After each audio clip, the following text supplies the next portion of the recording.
Recording in progress. Just getting that little bit of silence for room tone. Have you guys seen that those videos that Kevin James, the comedian, makes? He makes these videos where he dresses up as a sound guy, and then he puts himself in a movie scene where he's trying to get a sound check. Like there's one from The Notebook, the scene where Ryan Gosling is just yelling at Rachel McAdams about "you don't really love him" or whatever, but he's cut himself in somehow to where he's like, "What do you really want?" And then he's like, I just want a sound check, Mr. Gosling. Could I just get a sound check?" And anyway, it's pretty funny. So there you go. Little jokes behind the curtain of audio engineering. Well, welcome to the Halloween episode of The Broken Brain this year. 2025 AD, the year of our Lord. That's what AD means, right? Anyway. Yeah, sure.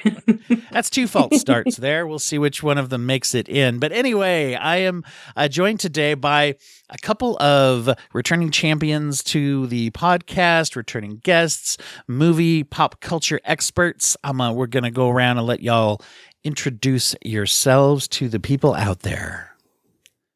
Who wants to go first? I'll go first, I guess. Hi, guys. My name is Dalin. You guys know me from being on Dwight's other awesome and with an E podcast. And I am a media connoisseur who has my own silly little pop culture podcast called It's Really a Podcast. And I'm really excited to talk about horror movies. Horror movies are awesome. It's really a podcast, REEL, like a film reel. And are you really excited like REEL or REAL? Both. Both are very much my vibe. So yeah, awesome. I would say both. And then I'm Isabel Teran. I have also been on here a few times, I think. Yeah, a few times. You've both been on multiple times now.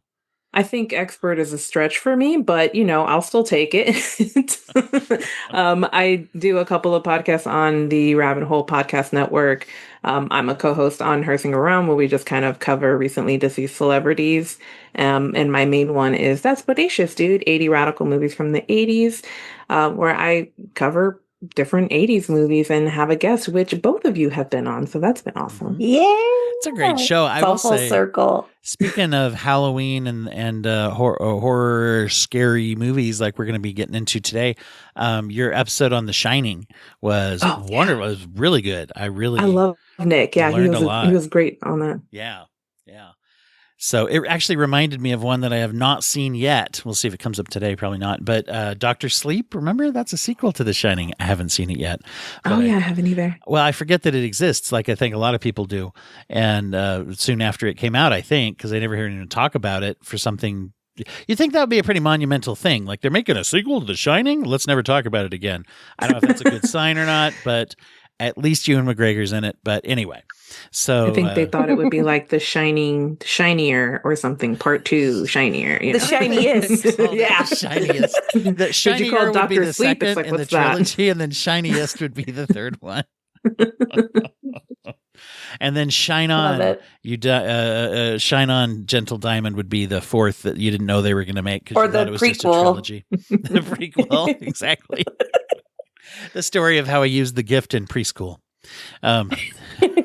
Anyway, but that one I had a thought about that one that may or may not come up today. We're going to be talking about, as anybody who's heard this podcast over the Halloweens of the past knows, I'm fascinated by the things that make us enjoy being scared and the things that we do around Halloween. You kind of got the spooky factor, and then you've got all the way over to the terrifying, gory factor, I guess. Of Halloween, it kind of encompasses all of the levels of fear. We like to, whether it's just Charlie Brown characters putting on a bedsheet with holes cut in the eyes for a ghost, everybody. Sorry, I forgot about the current political tone of our country. They're dressed as a ghost in that Charlie Brown special. So you can have little sort of silly, little kind of fun, scared things that are great for little kids. They go out and, we're dressed up and, there's decorations that are kind of scary and, that one moved. or get the trauma of going into Spirit of Halloween as a very young child. And then all the way up until you can get terrifying, just horrifying scariness. And my whole point is that we all a lot of people like to gravitate towards fear and as a form of entertainment. And I'm fascinated by that. So we're going to be talking about some of the ways in which we do that, particularly some of the ways in which there are intelligent, scary horror stories being told, and we're going to give some examples and things of those. So, what are you guys? Do you want to tell people a little about your own experiences with Halloween or fear or any of those kinds of things? Should we? Yeah, let's start with that. Yeah. So for me, Halloween's my favorite holiday of all time. Mainly because I am a kid who grew up with 90s Halloween, which I think is very specific flavor of Halloween. Agreed. Where it was very, corporatized in a way that made it fun for kids. And also, it's just very like comforting and nostalgic to me. But also, as someone who has always gravitated towards like classic horror stories, Halloween is kind of like the time where I can be the most myself and really like thrive in the macabre, weird shit that I like. So, it's just all of that. And also, like, how can you not love spooky cookies, delicious candy, great movies, fun costumes? It's like the best holiday ever. So, anyway, what do you think about it, Isabel? I absolutely agree. I don't know when the shift happened. I mean, because I loved Halloween and Christmas for a long time, but at some point, Halloween definitely took over and has definitely been the majority of my life now. But 90s Halloween, I mean, that's definitely, obviously that was when I grew up, but I was just thinking about that. Like, everything kind of catered to the holidays, and Halloween was no exception. Like, you had like brand specific things, like the McDonald's commercials with the little chicken nuggets dressed up like vampires and stuff. I mean, it just seemed like everybody had special things for the holiday, and it's like, no, that costs too much money, we're not going to waste our time with that now. And it's just like, no. And hardly anyone like gives like decorates or especially gives candy out in my neighborhood anymore. And I don't know, like, I mean, I know it's expensive, so I get it, but also it's like, why? It's a weird difference too. I mostly trick-or-treated in the 80s, because by the time the 90s came along, I was a young teen. Just, barely a teen. I'm too old for Halloween. It shifts a little bit from going out to, I was 13 right around when the 90s started, 12 or 13. And so I was just in that kind of those gap years of being like going from going out to get candy to giving out candy, right? To enjoying that. And I grew up in a city environment, and we had huge amounts of trick-or-treaters. I remember being a kid the first time we moved there, and it was like we were out of candy in 20 minutes. We had to like shut off the lights, board the doors, and move. Anyway, so we had to buy tons of candy, because we would have, we're talking like it could be a couple hundred, it was just kids. And they had a rule too in the city. It was like, these are the hours. You can start at this time. You're not going past this time. Get off the streets, So there were some rules around it. But I also remember I just did not interact with miniature candy bars that often, except for Halloween. They just weren't so plentiful as I see them all year long now. And so I kind of feel like at least maybe people just didn't buy them that much, or maybe it was just me. And people out there, let me know, I guess, if you're like, he's crazy. He just didn't run into them. But so there were little things that you really only got at Halloween time, like little boxes of Nerds and little things. And I feel like those, at some point there was a shift to where they were more available year round. And so I sometimes wonder if the candy isn't as much of a prize as it was for kids when I was a kid. I think the thing that at least I know from my personal life, I don't know if you two can attest to something different, but like I work in a corporate office world, and having snacks in the office is very much like a readily available thing. And a lot of the time they are the mini fun size candies. Mm-hmm. So I think that's true that the accessibility of them is kind of made Halloween maybe not as special to a lot of people. And I think also because we're currently in a world where socializing outside of the internet has become like kind of like a forgotten thing. Yeah. That Halloween is like something that not a lot of people want to celebrate anymore. And I barely get trick-or-treaters at all where I live. So I don't know about you guys. Interesting. Yeah. A lot of people like leave to go to the better neighborhoods. I mean, and sometimes I would do that as a kid too. I remember those. Be like, they gave Coca-Colas. Like, it's a whole can. I got a whole can of Coca-Cola. It makes me think of Hocus Pocus, where they're like, they give full-size candy bars. Yeah, exactly. That was crazy. That was massive. Yeah, Like, that what? was crazy when people would. I grew up 2 blocks away from the governor's mansion in Harrisburg, Pennsylvania. That was the city I grew up in. And so they actually would open the gates of the governor's mansion so you could walk onto the grounds and trick or treat. And usually either the governor or a member of his family would be, sometimes it was his kids, whatever, but he'd come out and give out, he and his family would come out and give out full-size candy bars. That was the one place you could get them. So, yeah. Yeah. That's just like in Hocus Pocus with them going to, oh my God, why am I forgetting her name? The girlfriend character's house, because her family lives in like a big giant mansion. Yeah, Allison. And they Allison. Allison. What do we call them? Yabos? Yeah, Yabo. So they give out, and this is like a I feel like a very signature 90s in particular, but even before that like thing, they gave out the white chocolate witch-shaped like pop things. Like they were like chocolate on a lollipop stick. And I feel like that's a thing that like candy companies don't make anymore. So I'm just very nostalgic. That's what I mean. Is a lot of them, they might have a different wrapper, but they're the same thing. Although you did get the Reese's vaguely pumpkin shaped. Those are still around. Those are I was very happy when those were invented. I know there's some people who are like, I don't mess with those. I only like the cup, and I'm like, no, those are like the shapes. And now they have the shape, a ghost, a pumpkin, consistency of the chocolate is a little bit better to the peanut butter ratio, in my opinion. Yeah. Well, shout out to Kit Kat for making a witch's brew with just marshmallow covered or something. I love that. And now this year they have Counts, which is like a full wafer. It's not 2 pieces. It's a full wafer, and it looks like a little Dracula. Super cute. Love that.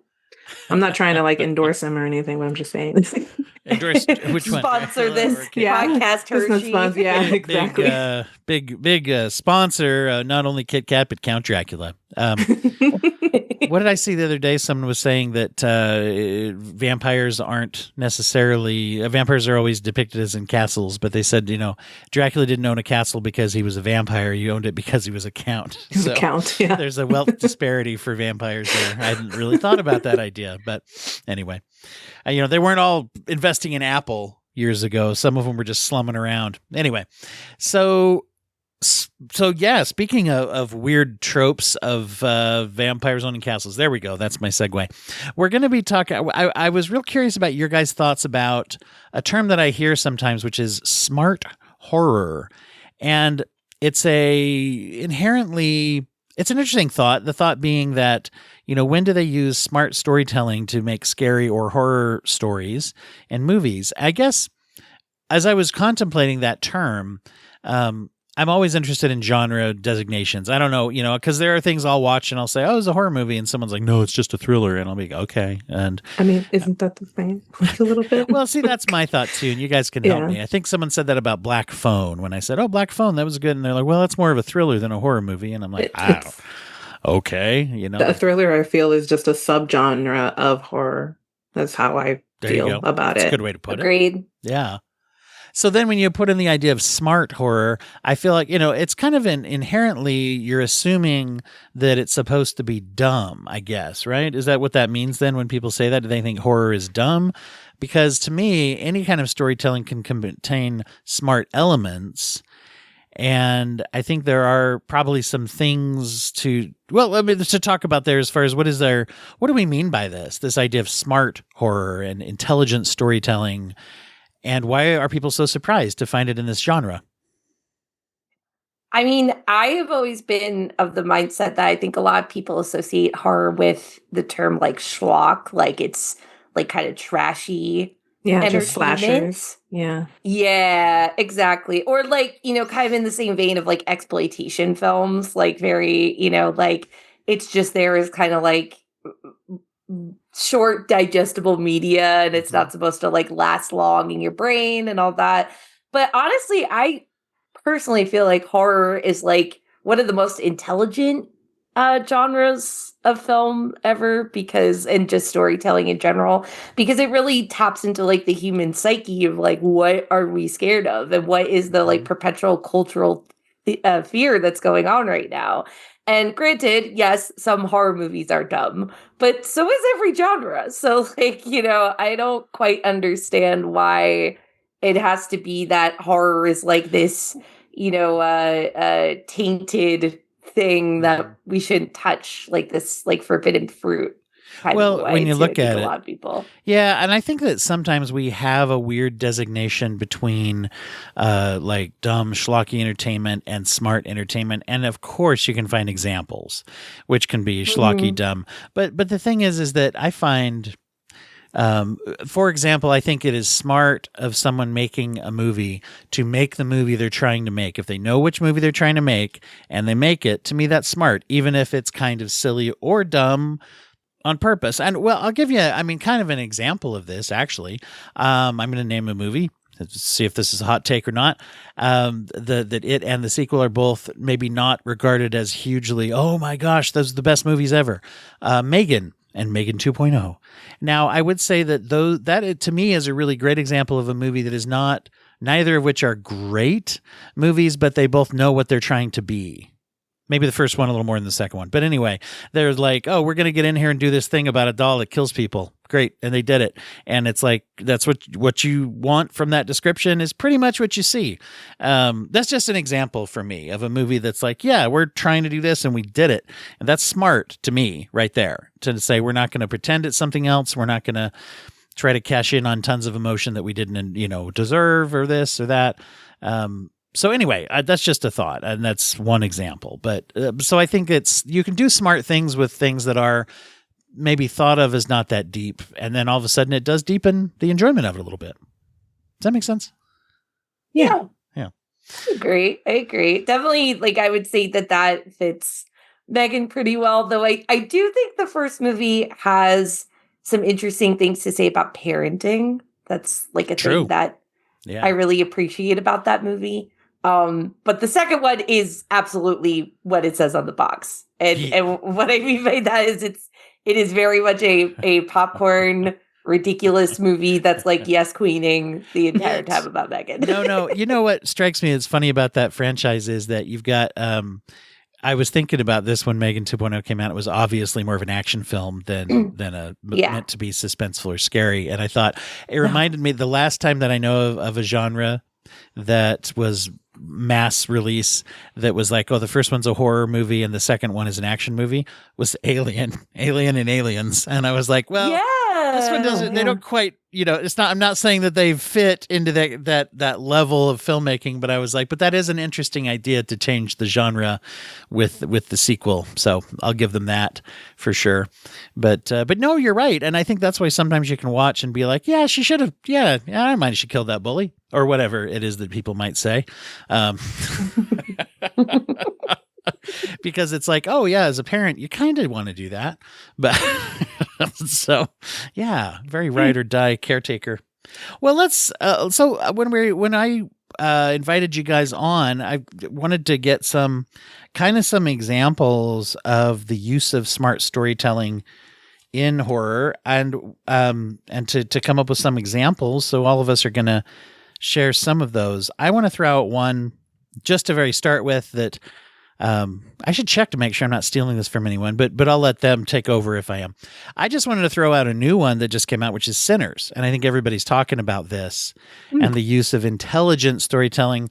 And it is a great example of the idea that you can make a movie that's a horror movie with lots of bad things that happen, and you can still make all the characters be smart and all the characters can be tough. and all of the characters can do what is essentially the doing as much as they can the right thing, that you could make a case as, yeah, that's a good thing to do, or that was a good thing to do. If there's mistakes made, they seem to be mistakes made by competent, smart people, not a bunch of dummies. And I think that goes against an expectation people have of horror sometimes. And there's lots of smart, brilliant things about Sinners, but that was the one I wanted to mostly point out, is that nobody's a dummy in that movie. Everybody seems to be quite smart and tough. And I think that's an element of a smart storytelling. You know what I mean? Yeah. I mean, for me with Sinners, though, I feel like what makes it smart is because it's taking the cultural fears of immigrants and of Black Americans and translating it into vampirism. Absolutely. And I think that's fascinating. It's so funny that you said that, because I literally was just talking to two friends that haven't seen the movie yet and hyping them up on it for that exact reason. Yes. But yeah, especially the way it talks about, you know, I'm Irish, and the way that this movie talks about the way that Irish people were, you know, portrayed and also treated in certain immigrant circles is really fascinating, especially with the use of the Rocky Road to Dublin song. If you know the history, you know. This is a horror movie so good that it gets away with kind of sneakily being a musical at the same time. Yes. Yes. Love that. That's also a smart thing. Make more horror movies that are musicals, please. But yeah, absolutely. And I feel like that way of talking about the complicated relationship between Black Americans and Irish immigrants is fascinating, especially from like the way that they existed or coexisted in the South is really fascinating. But also just the way that in the flip side, Irish people were very much depicted as being, you know, sort of the minorities in Europe, that they were very much depicted as being, you know, not necessarily people that were very much liked, you know? So I think that movie does a brilliant job of that. So that is smart. Also bringing in, it's interesting you say that, because the two protagonist twin brothers, played by Michael B. Jordan, Smoke and Stack, come back from their experiences as World War I vets, I believe, and going into working for the gangs, the Italian and Irish gangs in particular, who they both worked with and stole from. This is all setup of the movie. You know, they come back to establish this business in their hometown, but it's like they had to go. And where were they working? They were working for the Irish. They were working for the Italians, right? And so you bring in kind of this classification of immigrants, and yeah, just very. And then they even bring in some of the roles of Asian Americans a little bit in there too, with some of the characters. And yeah, and then of course there's that brilliant scene, that huge musical number that is sort of surreal and has a fantastical element that goes through the different genres of music, you know, and things like that. So yeah, very, very, it's very compelling. It would be a compelling story. And this to me is one of the nuggets that maybe we'll see in a lot of these movies, is that would be a compelling story, even if there are no vampires in it. You could make a movie out of these characters, you know, and the oppression and the presence of the Klan in the South and just those things. You could make a very interesting movie with these characters without having any vampires. And I think that's an interesting idea. It's like a really good episode of Doctor Who. I always say the best episodes of Doctor Who would make a great sci-fi movie without the Doctor being in them. Yeah. So that's another thing that I think about horror as well. That's valid. Yeah, I haven't seen that one yet. You haven't seen Sinners yet? What? That seems right up your alley. It is. I just missed the chance, and then I just kept missing the opportunity, and now it's streaming, and I haven't met a chance to do it. Man, treat yourself for Halloween. It's so good. I'm off that day, so I do have plans to watch a lot of movies that day. There you go. That should be one of them. It's so good. But yeah, no, and I was also just gonna say, wow, why am I forgetting his name right now? The director of Sinners. Ryan Coogler. Yes, Ryan Coogler is a smart guy. So by default, it's a smart movie. Exactly. Well, what have you guys brought? What are some examples you want to You should tell Izzy. We want to hear what your movies are. Yeah, go for it. Well, my issue is I was like, a lot of movies I feel like I watch are dumb. They're mostly for like the shock factor or gore, are really gory. But I was trying to mull it over. I mean, I guess a more recent one that I have like rewatched was I really like The Cabin in the Woods because it kind of does those stereotypes, but it's on purpose, with all of this extra things involved. I love all of the different monsters that they have in it, and they're kind of like choosing their own fate, like the idea of it. And it's one of the movies that it ends on a low note. Like it's not a happy ending horror movie, but it's still I don't know, makes me think, and I'm just like, oh, I'm kind of sad. I'm gonna have to watch some cartoons now because This is a great. this is a sad one. I think you've introduced two really important things there when we're talking about being smart with stories. One is how do the storytellers use the concept of tropes, particularly if they work in a genre that is filled with them, right? Yeah. You have to either say, are we going to use these tropes and just embrace them? Are we going to sort of know when we can break them? Or are we going to just point them out for the use of either comedy or the use of building a story with, oh, wow, I've seen that trope, but I've never seen it done in this way or whatever kind of a thing, right? Yeah, they really lean into them, and it's just like, oh, because it's a purpose, like Yeah. it has this whole like ritual purpose to it, and I just always thought that was fast. That was one that I hadn't seen in years, and even the first time I watched it, I was like, wow, I was actually surprised at that, and that's also kind of rare when you start, especially since I watch a lot of slashers. It really set up like, this is just, everybody, is gonna get killed because it's a slasher movie and it doesn't matter, but there's all this extra to it that I really appreciated. And that's that second thing that you allude to, which is I always used to think a horror movie always had an ending that was either disturbing or it had to be disturbing and nobody walks away, right? I mean, everybody dies. It's horrible. It's whatever. And I think so. I'm curious your guys' thoughts just about this idea. It's a horror movie. Should the ending leave you like, because there's more of a trend nowadays. I find that there are some horror movies where the people survive. More people survive than I remember in the past, I think anyway, or defeat the monster or somehow this or somehow that. But then they still, do we bring in that element of like, unless ... question mark Somebody's eyes open. I think if I remember right, and it's fine, we can hit on spoilers here and there or whatever, but I think doesn't the end of Cabin in the Woods end with like the whole world's gonna get messed up or it's whatever? basically like apocalypse style. Yeah, it's like this is going to go out there, and a surprising number of horror movies do end with, mankind's kind of not so good at the end of this on a worldwide level. And I think what's interesting about that one is that technically good wins, but still like evil wins. It's like they survive that situation, but only to wind up still dying and killing everybody in it. And so it's almost like, well, that's unfair, but it's a horror movie, and you're supposed to just be like, dang, what if this is all a lie? That one was just a recent watch that I just really appreciated all of that, especially because like the stoner people always get killed first, and yet that was the guy who like really is pushing through on everything. Well, and that's, I think, that intelligent use of tropes, right? To say, we're going to embrace them. And I find that the movies that embrace the tropes also are the ones that sometimes are the best at saying, and here, right here, we'll break it. And we'll break it in a way that's interesting or smart.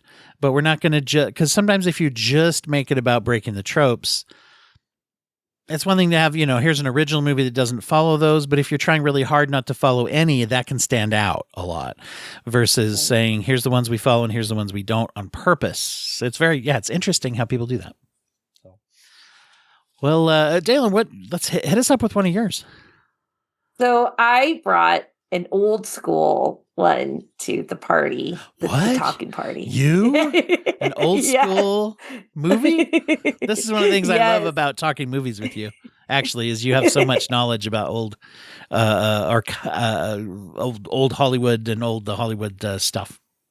Thank you. Well, that is what I brought with me today to the conversation. And the movie I want to talk about is 1942's Cat People, or The Cat People, depending on what phrase you use. Now, have either of you heard of or seen this movie, perchance? No, I don't think I have. I haven't. Okay. So, for those of you like you two, or for many people that haven't heard of it, this is a movie that was made by RKO, which is the film studio that, was kind of around during like the classic Hollywood era. And basically what happened is that because of the success of Universal Studios in their horror movies around the same time, RKO was like, well, we got to put out a bunch of horror movies because we want to, ride the coattails of Universal being super popular in the horror space. So they basically made this little department in the studio where a guy came up with a name and then he gave it to a director. He said, okay, make a horror movie with this name. And this is one of them. So the guy came up with the name. He said, the Cat People, come up with the movie. It's called The Cat People. A story about cats that starts with just a name. He's like, if Andrew Lloyd Webber can do it. Okay, in the future, I should say, because this is 1941.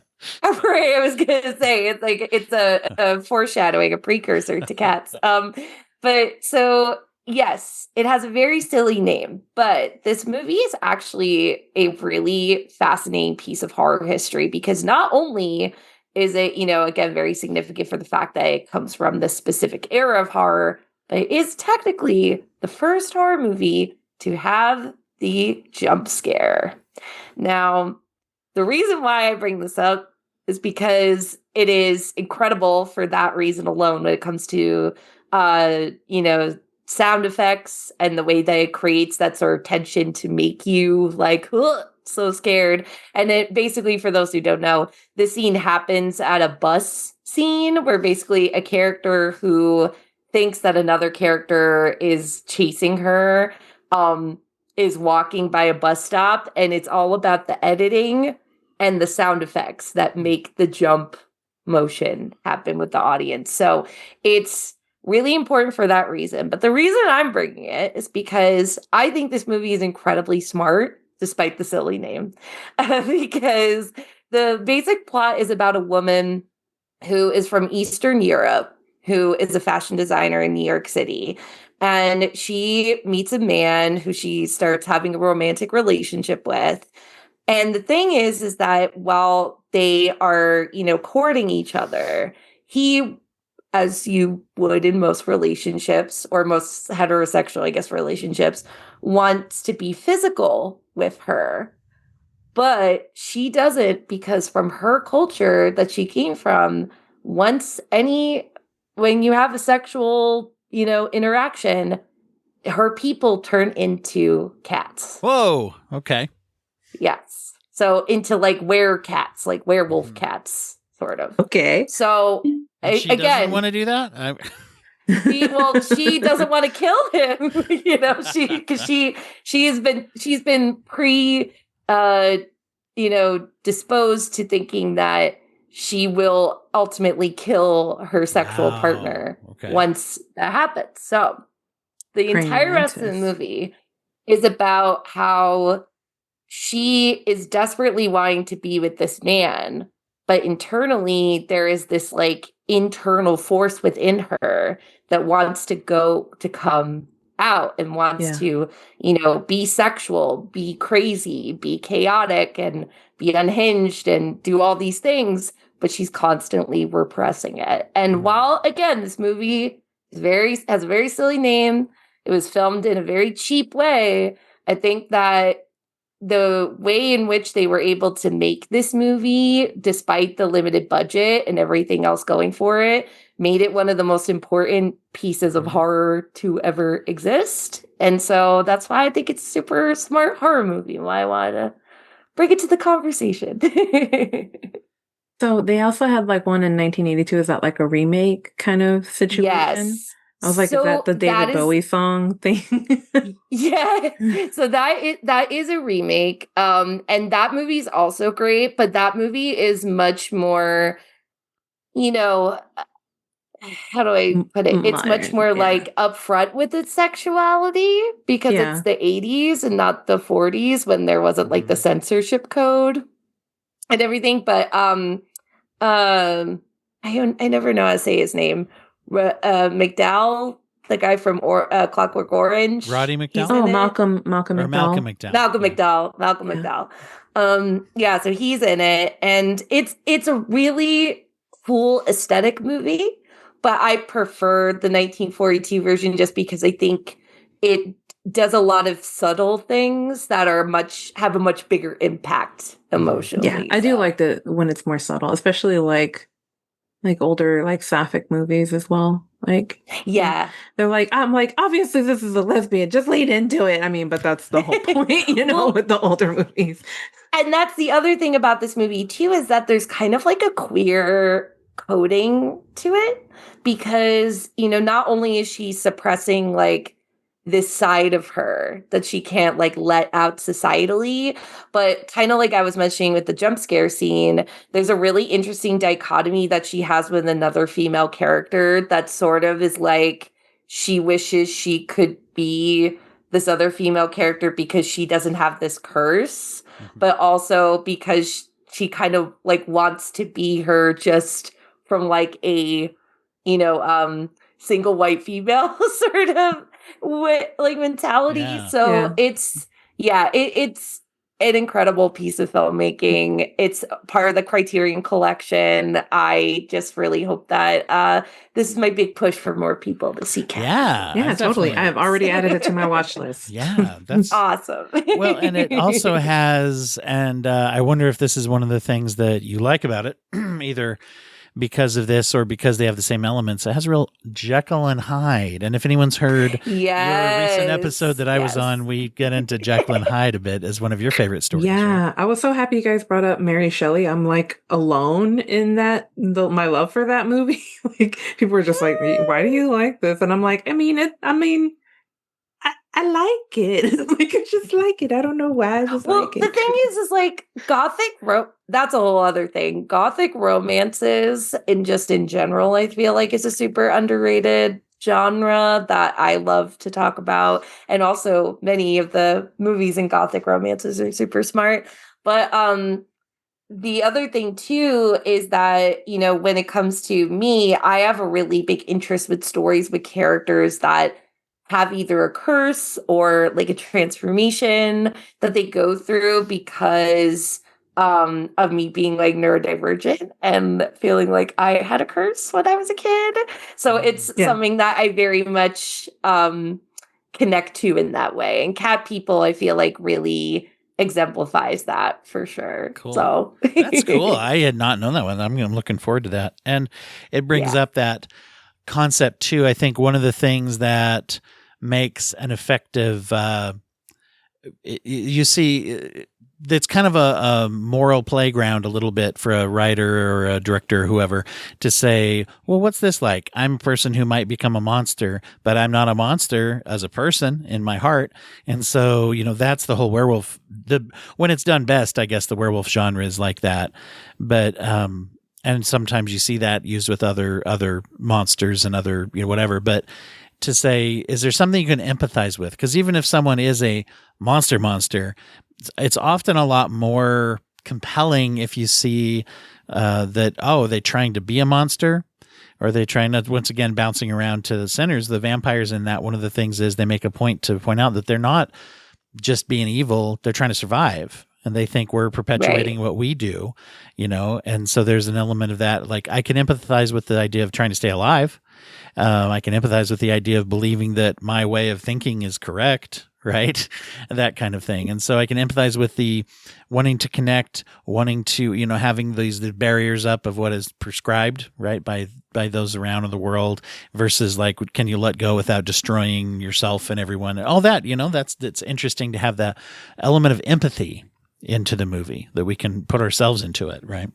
Well, Even in that's the why shoes of I monsters always sometimes. Anyway, yeah. right. Well, and that's why Mm. I've always related to monsters because I really feel like though on the box metaphorically of a story, they're considered the antagonist to some people. Really, they're just othered. They are the um minorities that are pushed to the side that people disrespect and don't give the kind of empathy and love. And if they did have that, then maybe their circumstances would be different.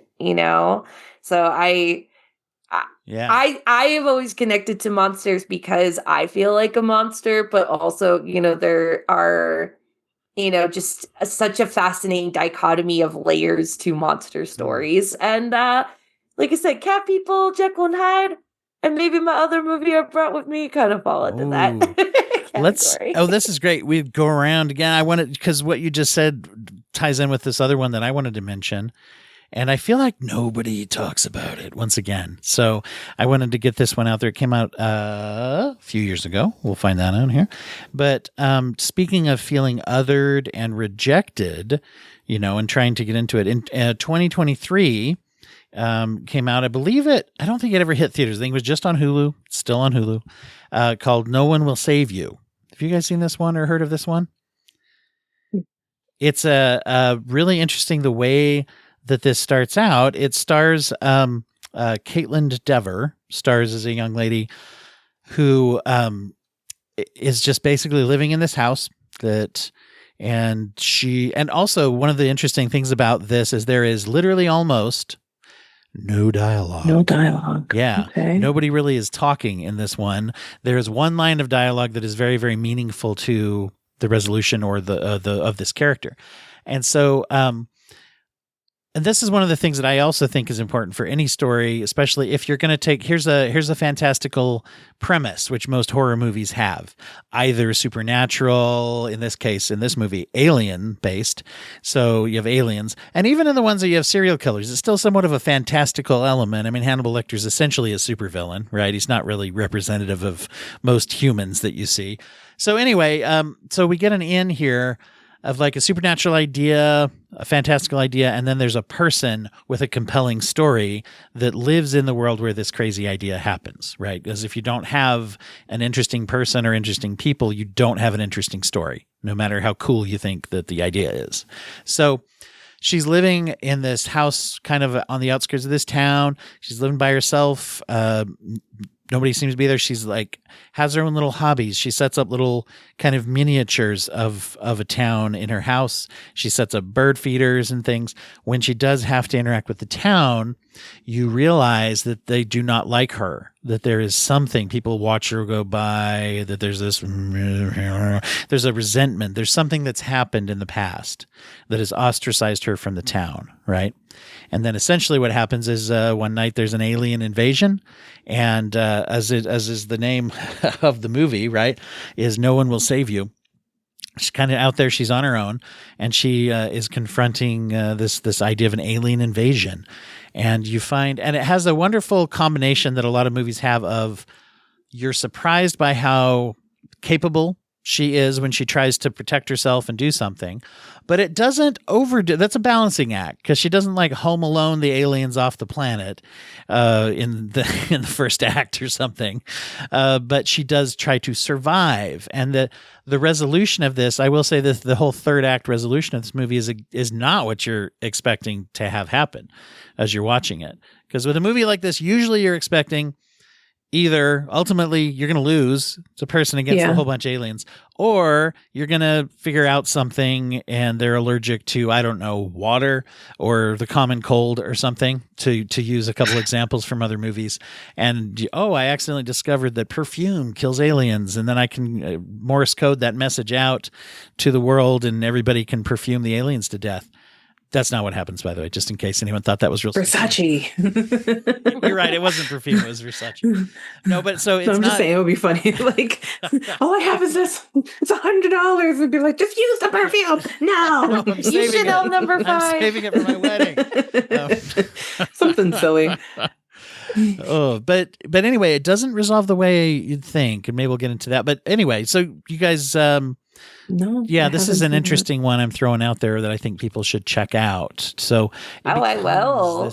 this interesting character study of an individual that is having this experience with aliens. And as we kind of learn bits about what made her in the situation she's in, and that ends up being very pivotal for what happens with between her and the aliens and the other people, obviously, because once again, alien invasion affecting everybody, but they don't like her. Dang. I won't Okay, throw a spoiler. so- I won't throw a spoiler out there. I'm gonna just encourage people to check it out to see what happens. But anyway, Oh, I will. is that something you guys we'll get into? Let's see. Well, I know. I just wanted to say that I wanted to ask your guys' thoughts about the thought of having an interesting person or people and how important that is in when we're telling this kind of a story instead of just getting lost in the idea of the story. I'm thinking of this movie. I don't know. And that was my issue is I'm like, I watch so many, I think most of the movies I gravitate to are comedy horror. I mean, I do like a good horror movie, but I don't know, I find some solace in the comedy ones, especially when it's like I said, it's just really gory. But I don't know if this would be considered a smart one, but it's kind of adjacent to you, but it's called Brain Damage. And Oh, I know what you're talking about. and so it's there's like this parasite, but it's like, oh, he eats human brains and things like that, but it's very much like an allegory for addiction, and it's so spot on to addiction. And even though it is quite silly and quite funny, but like it's so accurate to that, I think. And even though it, like I said, it is a comedy horror, I feel like it still says a lot about that within all of that silliness.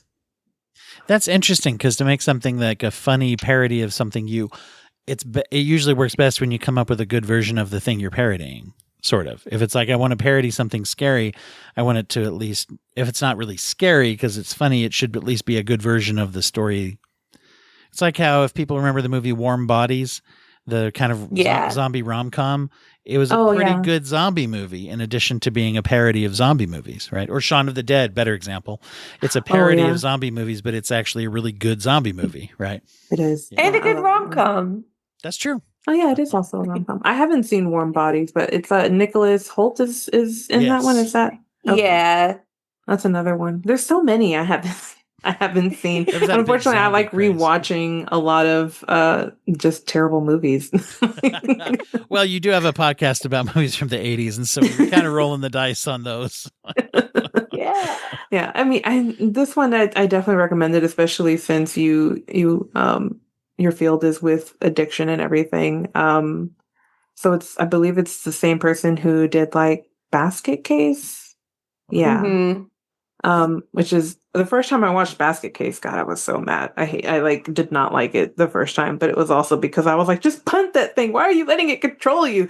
Like, but I never stopped thinking about it. And I'm like, well, it can't be a bad movie if I can't stop thinking about it. And I watched it again. I was like, oh, actually, I like it. I call that the Chucky rule. I always make people mad when I say, oh, Chucky, he's so little. I know, he's magic. He's for whatever, strong. I get it. But it seems like you could punt him. Exactly. And see, for me, like I love those two of those movies because I think that they kind of exemplify like the exaggerated nature of having like an addiction or having in the case of Basket Case, a creepy conjoined tumor brother. To you, it's controlling your life. Yeah. But and CCTV? No. Yeah. That's the medical But term. I think we all have a version of like a demon on our shoulder, right? That's trying to like, make us do some not great stuff. And I think even though those two movies are the absolute extreme of those, it's a really fun way to artistically kind of fuel that in like an accessible, absurd way, That's interesting. It reminded me in a way of, obviously, what you just said reminded me of the reboot of Miracle on 32nd Street Christmas time. No, but here's why. Let me explain. I didn't, that wasn't my creepy conjoined tumor making me go crazy.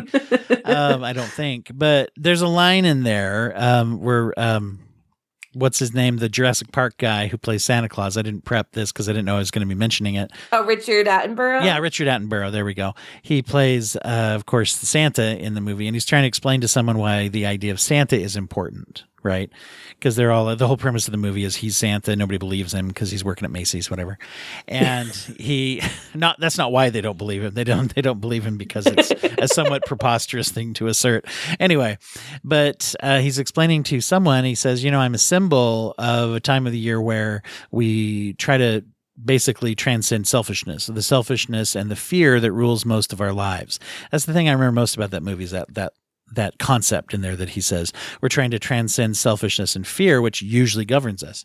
And it's interesting, as you're just saying. So now on the other hand, when we're diving into the scary, we're actually maybe dealing with, well, what happens when some of the fear and selfishness is actually primarily in charge? What happens then when it gets unchecked? Right. And then you have to deal with that, not only the fear and selfishness that might drive the monster or monstrous character, but also those trying to survive. Because a lot of times in horror stories, the scary part is, how do people react, right, to the monster? What do they do either to each other or what do they do to try to stop the monster, right? So, yeah. I don't know why that made me think of Dalin Tucker versus Evil. Oh yeah, there we go. Speaking of the comedy horror, yeah. I mean, again, I'm so huge on the comedy horror, but I love that one because it's like you think these, like, quote unquote hillbillies are the ones murdering people in the woods, and ultimately they're like the good guys, which is just hilarious. That's awesome. Let's see, Dalin, what were you gonna? What else you got for us? So I was going to bring in another 80s movie just because, God, there's so many great pieces of horror from the 80s. And it's one that actually me and Izzy are going to talk about at some point. Oh, yeah. Fright Night from the mid-80s. I think it was 1985.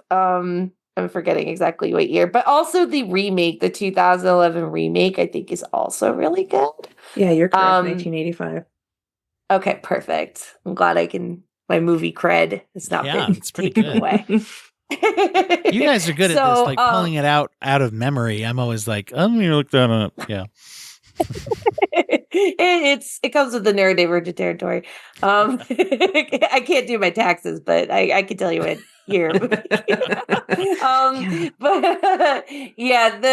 so the reason why I wanted to talk about this movie is that it's kind of like the perfect thing that we've been talking about. So on the outside, Fright Night is a movie that very much looks like 80s horror schlock. Like, it's very bloody, lots of prosthetics that are like absurd and crazy, like all that kind of stuff.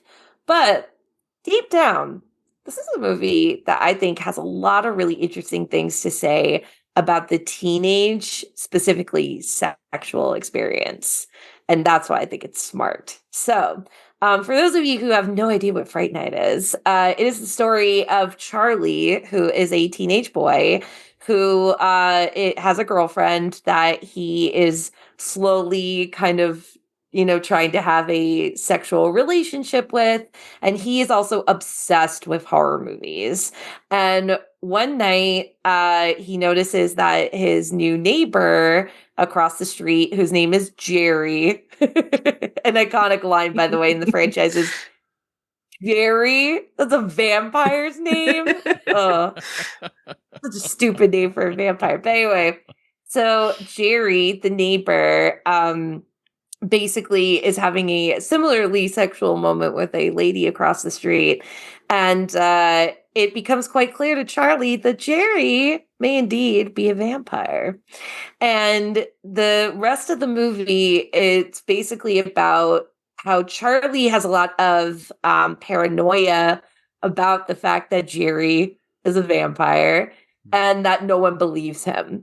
And so he ends up hiring a famous TV horror host, kind of in the vein of like, Elvira or Vampira or Joe Bob, but his name is oh my gosh, why am I forgetting his name right now? But he's played by Rodney McDowell from Planet of the Apes. It is Peter Vincent. Peter Vincent, that was it. Yeah, so his name is Peter Vincent, and he hires him to kill the vampire. And he also recruits his best friend, who's Evil Ed. And they basically go on this crazy Scooby-Doo like adventure to try and kill the next door neighbor who's a vampire. Now, the reason why I wanted to talk about this, going back to the whole sexual teenage exploration thing, is that in this movie, Charlie and Jerry are kind of like the epitome of, and I never have like the most eloquent way to explain this, but hopefully you guys understand what I'm trying to say, of the Jerry is like the ideal image of what girls or people think they're going to lose, the person they're going to lose their virginity to. Yeah. And Charlie is like what you end up getting. It's like the fantasy and the reality. And I love how this movie tackles, especially from like the female heterosexual cis perspective, how young girls have this like incredible fantasy of what the person they're going to lose their virginity to is going to be. And in this case, it's the sexiest Chris Sarandon to ever be sexy Chris Sarandon in the sexiest eggplant sweater of all time. And this was before that meant what it yeah. This is before text messaging even. That's what she said. But this is before, obviously, if you don't know who Chris Sarandon is, before he would be the voice of Jack Skellington, before he would play, or around the time he played Prince Humperdinck in Princess Bride. So anyway, but he is like the fantasy because he is, this older man, but not like too old, but older man who is suave, is very, charming, is, incredibly, charismatic, everything you could want. And on top of it, the sexual intercourse moments that he has with the lead female character, Amy, is more tender, is more sweet, is more, consent, and is a lot more approachable and romantic, right? But he's also a scary vampire. But on the opposite side is right. Nobody's perfect. But on the opposite side is Charlie, who is a gross teenage boy. He, watches horror things while they're trying to make out. He rushes her into sex and then all of a sudden is like, oh, I don't want to have sex with you anymore. I'm paying attention to my neighbor that's a vampire. Can you get out of my house? Probably would want her to watch him play video games if this had been made like a decade or two later. Seriously. Correct. Yeah.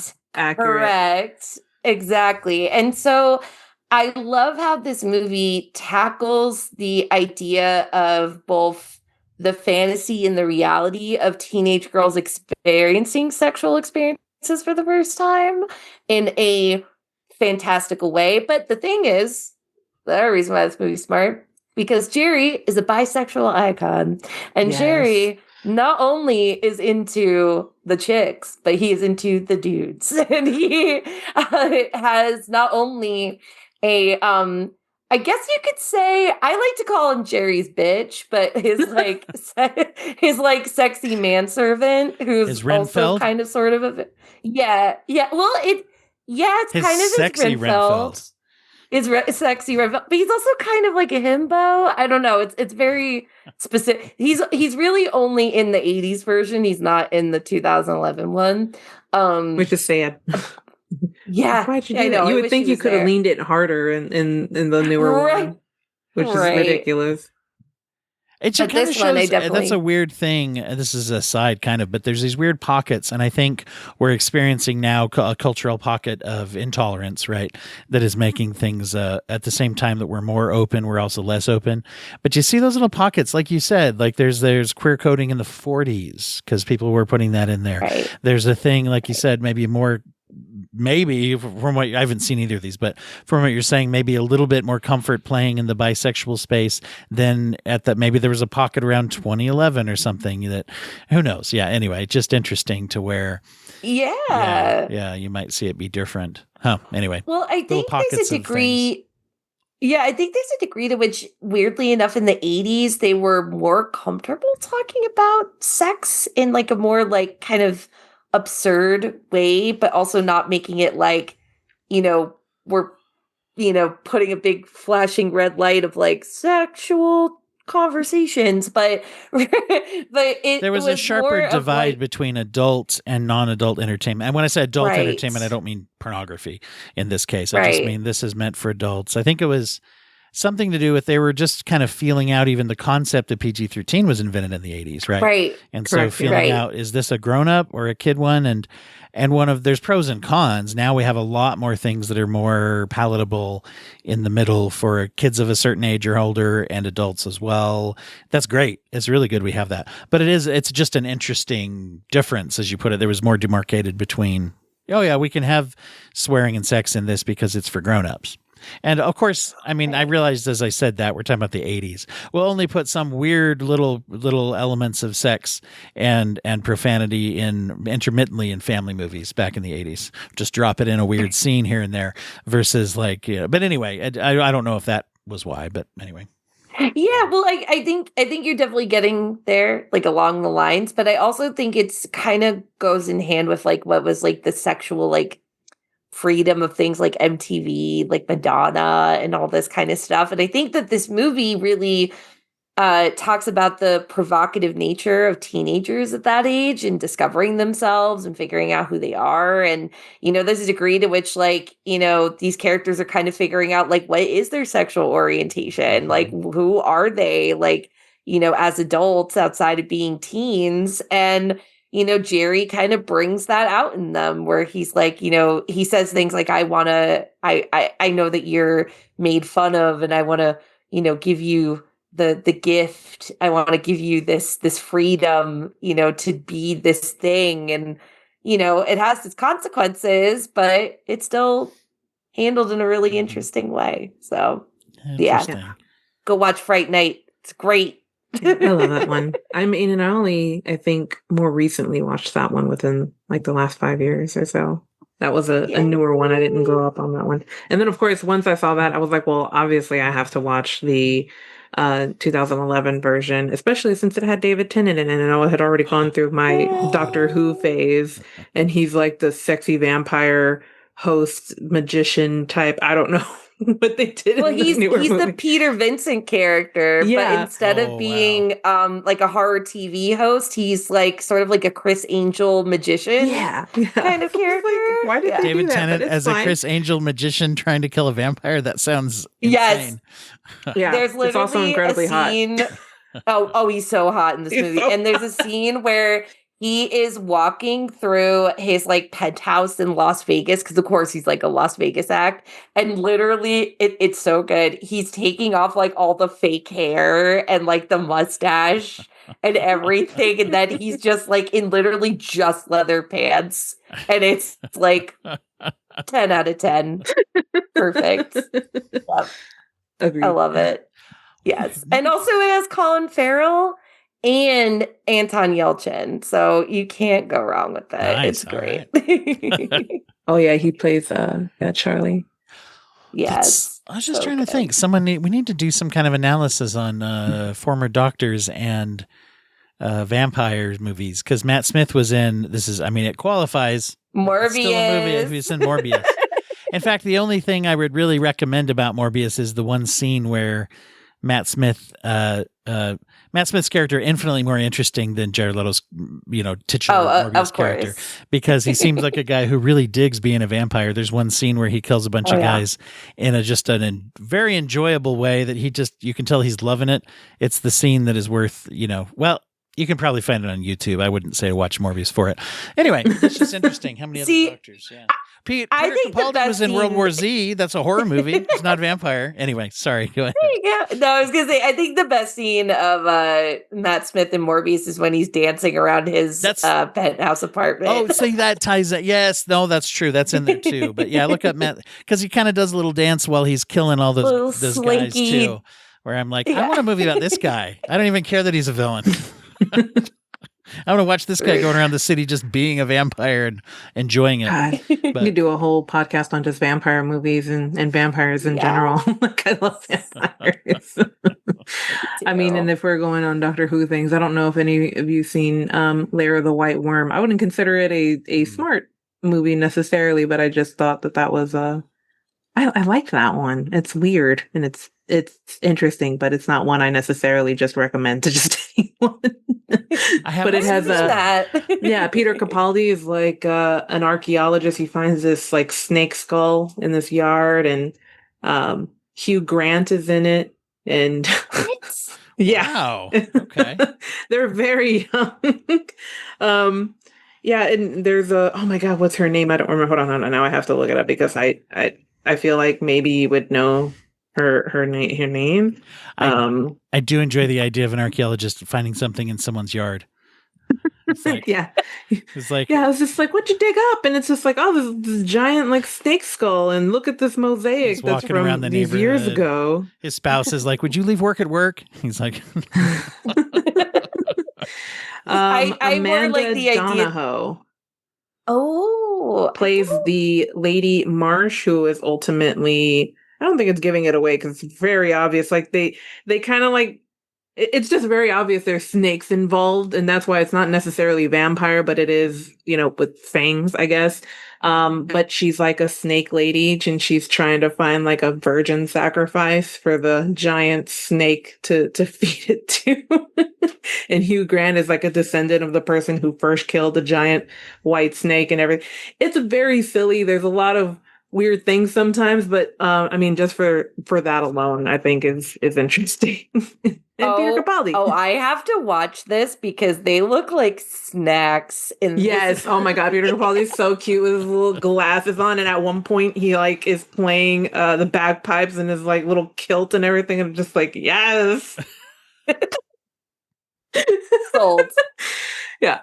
That's a weird one. But it's again a supernatural comedy horror. Let me just admit, I'm just bringing in the comedy horror. Smart and thirsty horror movies. Okay, just putting that into the can't be helped. Well, I think the smartest horror movies are the ones with hot people in them. I think it's honestly, just it is default. True. You don't see Jack Nicholson in any of these movies that I'm talking about. Wow. Wow. Shots fired. Yeah. Hey, wait a minute. Whoa. One of the most famous of all, though, is The Shining. Izzy did a whole episode on it. He's in that one. And boy. And that one is considered, very smart. I mean, very smart. I don't know if anyone considers him a snack in that one because he's maybe too scary. And when I was more mentally ill, I did, but now in my today's brain, I was like, "Oh, sweetie, that's so toxic. Like, why do we like this guy?" Hey, that works in One Flew Over the Cuckoo's Nest too. As far as that goes, I mean, same kind of. It was guy. Also like Batman, like him as Joker. I don't know what was wrong with my brain, but now I'm just like, Isabel, sweetie. Caesar Romero or nothing. If you ever get to listen to a friend of the show, Joel, who has his Oscar podcast, I went on a 20-minute rant about how I think Jack Nicholson is the slimiest looking man I've ever seen. So exactly. He is. Like, even when I told my friend's just like, what is it? I was like, she's like, I just don't understand how anyone could find him. And I'm just over here and all in shame. And I'm like, just I don't know how to explain this, but at one point in my life, I craved the toxicity. Your brain was not fully seeing the light, and that's okay. It wasn't, because now I'm just like, I was gonna throw out there though too, and just as we're closing up, I just reminded me though, as you mentioned, well, I guess I mentioned The Shining, but you brought up Jack Nicholson, which, you know, how can we help it? But with The Shining, it also hit me on something else that I remembered kind of thinking for this episode, which is having a story or an ability or something inside the movie that doesn't have to be there. The fact that the kid has this little psychic power, it's like, that doesn't really have to be. You would think a lot of people would make that story without putting something like that in it, but having something interesting in the story that adds interest. And that reminds me in a weird way, of a non-psychic horror movie, Psycho. If anybody goes back and watches the original Psycho, one of the things that's the most interesting, I watched that for the first time a few years back, and there's no trace of this being any kind of a murder. I think it's like halfway through before we realize that, you know, if you didn't know that this is a serial killer horror movie, you wouldn't just know it, because it has a whole plot line of a woman who has decided to try to restart her life by stealing, embezzling money from work. And she's kind of on the run. She's trying to be discreet, and there's people looking for her. And she finds, and that's where she stumbles into the Bates Motel, just by happenstance, and then we find out, oh, there is a serial killer in this story. But it's quite a ways through before even just the iconic murder in the shower scene and everything. It's like halfway through the movie.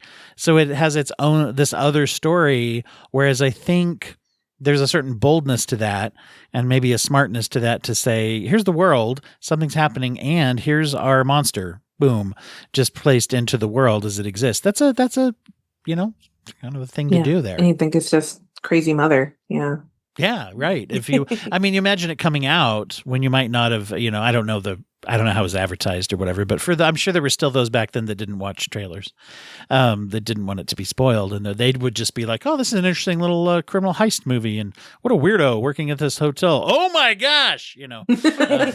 Yeah. Well, that was the whole thing, is that when that movie was released, they really banked it on people going to see Janet Leigh, because they were like, oh, Janet Leigh's so pretty. Oh my God, she's so hot. She's going to be in a shower at one point. And then, you know, to have her be the star of the movie and die halfway through and not be coming back at the end in a twist, like, that was a big deal. Yeah. That was huge. And a bold thing to kind of do there as well, to occasionally show actual consequences of someone's actually dead, and it's actually, oh, we like this person and now they're gone, you know, to actually play with that fear, which is, of course, one of our inherent fears of the actual things that's scary about death, is the absence of the person, if you will, and the absence of us. So, well, this has been really, really great. This is, I love to bring these kind of like this perspective about scary stories, or whether specific, general, or in this case, a lot of nice specific homework assignments for everyone to go out there and check out. And encourage everybody to find whatever level. If you're just not into this Halloween-y thing at all, that's fine. But, you know, finding if there's a spooky level, a scary level, or whatever, I'd love to hear from people about how they're doing that. I want to mention your guys' podcast. Let me real quick, though, mention that the charity of focus for this month, October and November, we're doing a double up these 2 months, because the Because organization, which is an organization that helps those who were formerly in the situation of being trafficked in human trafficking situations, those who have emerged and survived from that, to help them after the fact, which is a necessary and often under-focused niche of people's needs. They need academic help, vocational stabilization. They need to get into learning how to get medical care, and just all of those different things, including psychological, trying to help, and all of the elements of having been through this experience. So the reason we're focused on them for the 2 months is that there's a 2-month walk or run-a-thon that is a fundraiser, and it is a virtual event to where you can go onto their website, becauseorganization.org. And even though they're located in Philadelphia, you can participate in this fundraiser no matter where you are in the world during the months of October and November. So we are, I think I had Marcia Holt, who's the founder of that, just on the other day in an episode to talk about this. And so it's an exciting event that's going on and a great organization. They've been on the show several times as well. So, all right, well, tell everybody, where did we remind everyone where they find you again? Names of your shows? So I am at on the Instagrams mostly, and also on YouTube with It's Reely Dalin with 2 E's. And you can also find my podcast, It's Really a Podcast. And eventually we're going to be doing some miscast mysteries where we talk about terrible miscastings in movies, including the first one, which will be the movie Marry Me, and the miscasting of Owen Wilson as the romantic lead in that. So this is going to be an intro. I'm excited to hear this series. Of all movies we Thank talked you. about, that one I have seen somehow. I don't know why, but I watched that one. It's you Maybe guys. we'll need to talk about it, Izzy. And you're going to, of course, put Jack Nicholson in. Anyway, Izzy, what's your... tell people where to follow you. You can find both shows at rabbitholepodcast.com, along with so many other shows, either have stopped or are still going. Mine specifically are Hearsing Around, and also That's Bodacious Dude, 80 Radical Movies from the 80s. You can also find me on Instagram and Blue Sky. I am, I think, on Instagram, that.weird.chick.izzy, all these dots that I didn't know I'd have to repeat because I got into podcasting. And then just That Weird Chick Izzy on Blue Sky, so I can, post the episodes when they come out. So yeah, the most recent one I released was Elvira, Mistress of the Dark. Awesome. Well, thanks, guys, for being there. And everybody out there, thanks for listening. And happy Halloween. Happy Halloween.